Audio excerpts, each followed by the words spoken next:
মতন ভোটে জবাব দিয়ে দিয়েছে, যার জন্য তাদের কিছু বলতে হয়নি। তাদের আর খুব একটা মানে দূরবীনতে দেখতে হবে তারা কোথায় আছে, তাদের খুঁজে পাওয়া যাচ্ছে। খুঁজে একদিন লেখা হবে ইনশাল্লাহ। তাদেরকে আমরা ক্ষতি খাসা আমরা আমাদের আইডিওলজি এটা নয়, আমরা কারো হুমকি দিয়ে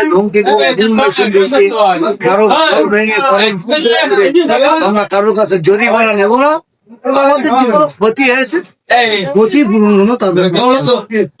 তৃণমূল কংগ্রেস যখন ক্ষমতায় ছিল তখন পঞ্চায়েত ইলেকশন নমিনেশন ফাইল করতে দিত না। এবারে কি আপনারা পারবেন নমিনেশন ফাইল জমা করতে? আমাদের প্রায় নমিনেশন হয়ে যাওয়ার মুখে এসে আমাদের প্রার্থীও ঠিক হয়ে গেছে। আর নমিনেশন দেওয়ার জন্য আমাদের বিডিও সাহেব আমাদের ডাকছে বারে বারে। এমনকি যিনি প্রধান আছে তিনিও ডাকছে যে আপনারা আসুন, আপনাদের সঙ্গে বৈঠক করুন। আমরা সময় পাচ্ছি না বলে যাইনি। আর ছেলে পিলে এলো তো যে কোনো একটা দিন ব্যক্তি যে আমরা নমিনেশন পাইলে আমরা তো আরো হুমকি দিতে হবে না। হুমকি দেওয়া যায় না, কারণ মমতা ব্যানার্জি দলটাকে পুরো নিজেই শেষ করে দিয়েছে। এবার নিজেই বলে দিয়েছে কোনো সংগঠন বলে কিছু নেই, টিএমসিটা মুছে গেছে। 2021